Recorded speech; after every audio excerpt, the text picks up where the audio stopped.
बिस्मिल्लाहिर्रहमानिर्रहीम। अस्सलाम वालेकुम। आज हम बात करेंगे दो अहम इशूज़ के हवाले से। पाकिस्तान मुस्लिम लीग नून की जो मौजूदा इम्पोर्टेड हुकूमत है, वज़ीर कानून की तरफ से एक स्टेटमेंट दी गई है और वो पाकिस्तान तहरीक इंसाफ पर पाबंदी लगाने के हवाले से मैं आपके सामने इस्लामाबाद हाई कोर्ट का वो फ़ैसला भी रखने जा रहा हूँ, जिसमें अदालत की तरफ से यहाँ तक कहा गया कि ये कुछ 70 की दहाई नहीं है कि आप किसी सियासी जमात पर पाबंदी लगा देंगे। और वफाकी वज़ीर कानून, जिनके बारे में ये कहा गया है कि एक मिनिस्ट्री आप रख लें जो FIRs दिलवाने के लिए एक वजारत हो, और वज़ीर FIR एक मुकर्रर कर दें जो अपने मुखालफिन पर अपने FIRs दर्ज करवानी है, ताकि वो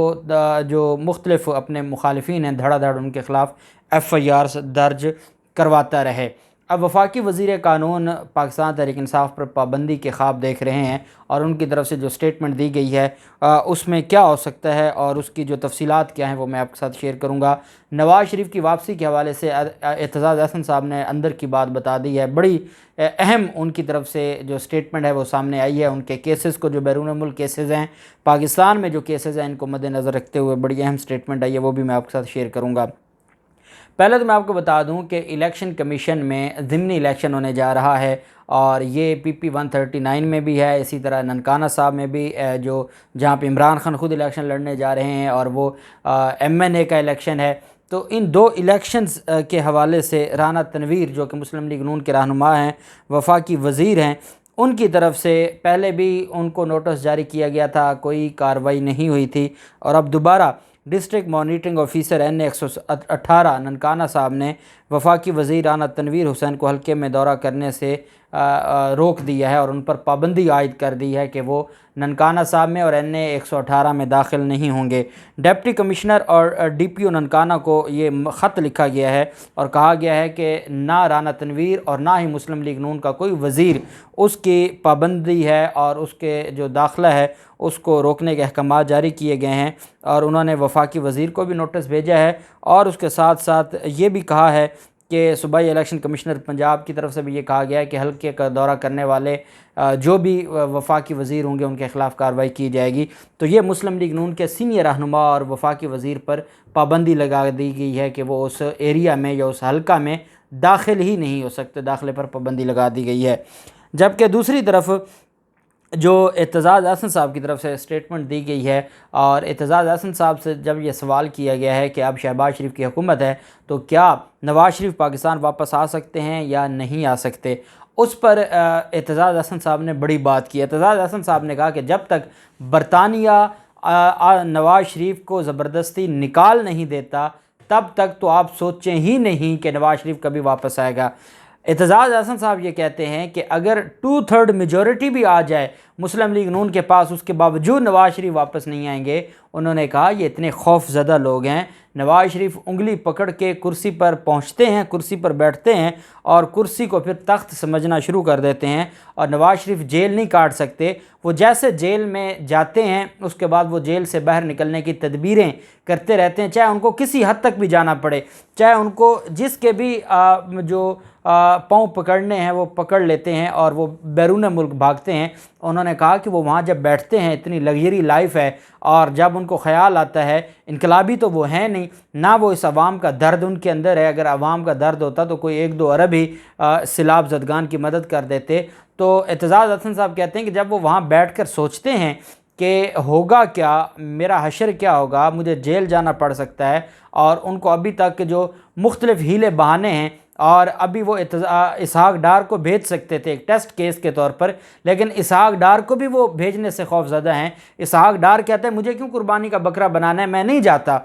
क्योंकि उनको पता है कि भले उनका भाई वज़ीर आज़म है लेकिन उनके लिए बचना मुश्किल है और वो जेल से नहीं बच सकते। इस वजह से वो कभी पाकिस्तान नहीं आएंगे और उनका कोई इरादा पाकिस्तान आने का नहीं है। हाँ, अगर बरतानिया में जो उनकी अपीलें पेंडिंग हैं वो अपीलें खारिज हो जाती हैं और वहाँ से किक आउट किया जाता है तो फिर वो कहीं और जाने का प्लान कर सकते हैं, पाकिस्तान आने का वो प्लान नहीं करेंगे। और कतर के साथ आप जानते हैं कि आजकल बड़े हालात हैं, और आप ये भी जानते हैं कि कतर ऐसे लोगों को पनाह भी देता है, और वो नवाज़ शरीफ जैसे लोग जो बिज़नेस पार्टनर भी हैं इनके, तो उनको तो वो प्रायोरिटी देता है। तो अब देखते हैं कि उस पर क्या होता है। और एतज़ाज़ अहसन साहब की ये जो राय है ये बिल्कुल दुरुस्त है कि नवाज़ शरीफ इतने खौफज़दा और डरपोक हैं कि वो कभी भी जेल के खौफ में कभी भी वो पाकिस्तान वापस आने की बात नहीं करेंगे और नहीं सोचेंगे।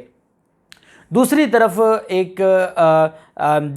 जो हमारे आज़म नज़ीर तारड़ साहब हैं, जो वफाकी वज़ीर कानून हैं, उनकी तरफ से एक स्टेटमेंट दी गई है और उनकी तरफ से ये कहा गया है कि FIA और दीगर मुतल्लिका इदारे इलेक्शन कमीशन के मुत्तफ़िका फ़ैसले की रोशनी में सुप्रीम कोर्ट में इस पर पाबंदी लगाने के लिए रेफरेंस जमा कराने के लिए पाकिस्तान तहरीक इंसाफ की जो मुजरिमाना सरगर्मियाँ और दीगर गलत कामों के मज़ीद नाकाबिले मुआख़ज़ा शवाहिद को मुरतब करने और इकट्ठा करने के लिए काम कर रहे हैं। ये आज़म नज़ीर तारड़ साहब बता रहे हैं। और हालांकि वो जो फ़ैसला है, उस फ़ैसले के बारे में इस्लामाबाद हाई कोर्ट कह चुकी है कि ये कोई फ़ैसला तो नहीं है, ये तो एक उनकी तरफ से आपसे एक सवालनामा है, आपसे सवाल पूछे गए हैं, ये फ़ैसला नहीं है। लेकिन इन्होंने उस फ़ैसले की बुनियाद पर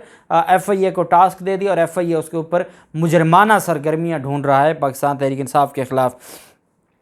आज़म नज़ीर तारड़ साहब ने कहा कि मतलूबा शवाहिद इकट्ठे होने पर हम रेफरेंस को एक लम्हे की ताख़ीर के बगैर सुप्रीम कोर्ट ऑफ पाकिस्तान में भेजेंगे और उम्मीद है ये काम जल्द मुकम्मल हो जाएगा। उन्होंने कहा कि हुक्मरान पाकिस्तान डेमोक्रेटिक अलाइंस PDM कानून और आइन के हुक्म पर अमल करेगा, लिहाजा PTI की तकदीर पर मोहर लगाने के लिए ज़रूरी काम में कुछ सुस्ती नहीं बरती जाएगी। तारड़ साहब ने कहा कि कानूनी माहिरीन ने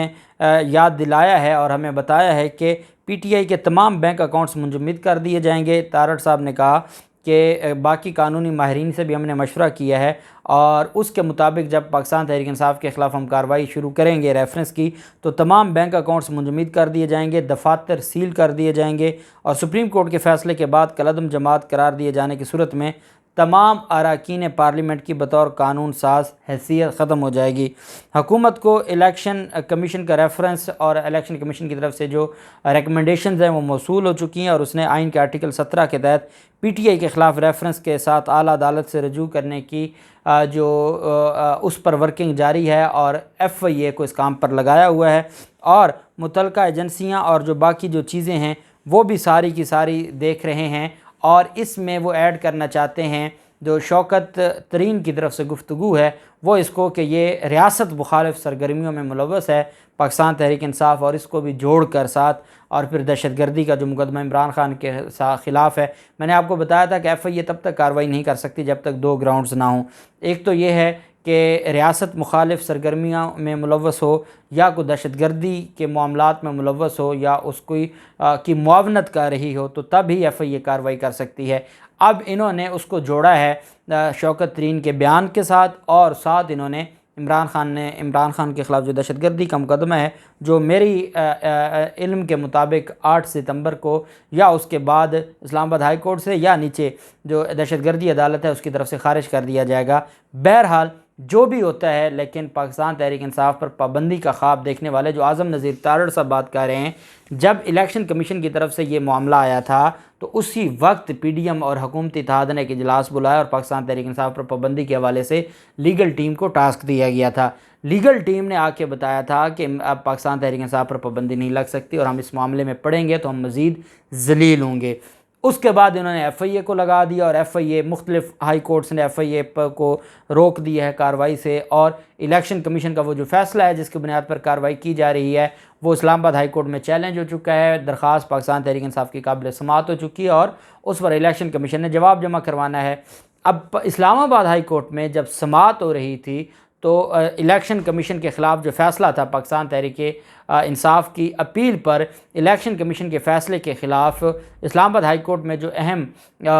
जो समाअत थी उसमें जस्टिस बाबर सत्तार साहब ने लार्जर बेंच बनाया गया था और उसमें जस्टिस बाबर सत्तार साहब ने यह सवाल पूछा था जब उनको कहा गया कि वफाकी हुकूमत ने तो रेफरेंस के ऊपर काम शुरू कर दिया और वो पाकिस्तान तहरीक इंसाफ पर पाबंदी लगाने की तरफ जा रहे हैं। उस पर जस्टिस बाबर सत्तार साहब ने कहा था कि ये 70 की दहाई नहीं है कि किसी सियासी जमात पर आप पाबंदी लगा देंगे और ये 70 की दहाई नहीं है। आज़म नज़ीर तारड़ साहब ये बात आप सुन लें, आपके जो इस तरह के मामलात हैं आप चाहे कुछ कहते रहें लेकिन आपके इस तरह के कहने से कोई फ़र्क नहीं पड़ेगा। आप भले शौकत तरीन की आप उठा लें या गुफ्तगू को या इमरान खान के ख़िलाफ़ तौहीन अदालत और दहशतगर्दी को साथ जोड़ दें, अगर इस तरह जमातों पर पाबंदी लगनी है तो आपकी जमात की जो नायब सदर है मरीम नवाज़ उन पर दहशतगर्दी का मुकदमा है जो नैब ऑफिस पर हमला केस में आपके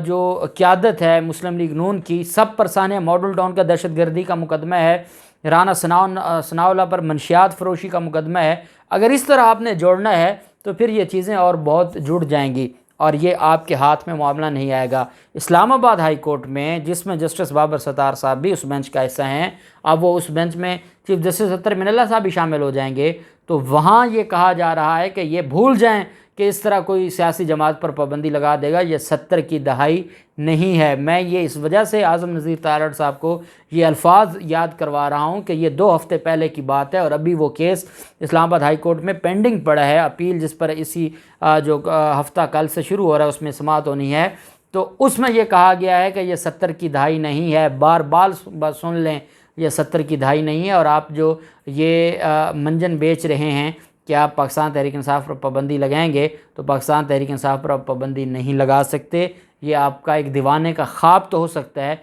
इसमें हकीकत कोई नहीं है। और इसमें सबसे बड़ी आपके सामने रुकावट इस्लामाबाद हाई कोर्ट आएगी और फिर सुप्रीम कोर्ट में जब आपने रेफरेंस भेजना है तो सुप्रीम कोर्ट फिर आपके साथ देखेगी कि जो सबसे बड़ी पार्लियामेंट की जमात है आप उसको साइड लाइन पे करेंगे, तो फिर सारी सियासत साइड लाइन पे जाएगी। देखते हैं क्या होता है। जो भी तफसीलात होंगी आपके साथ शेयर करते रहेंगे। अल्लाह पाक पाकिस्तान का हमें नासिर हो। बहुत शुक्रिया। अल्लाह हाफिज़। पाकिस्तान जिंदाबाद।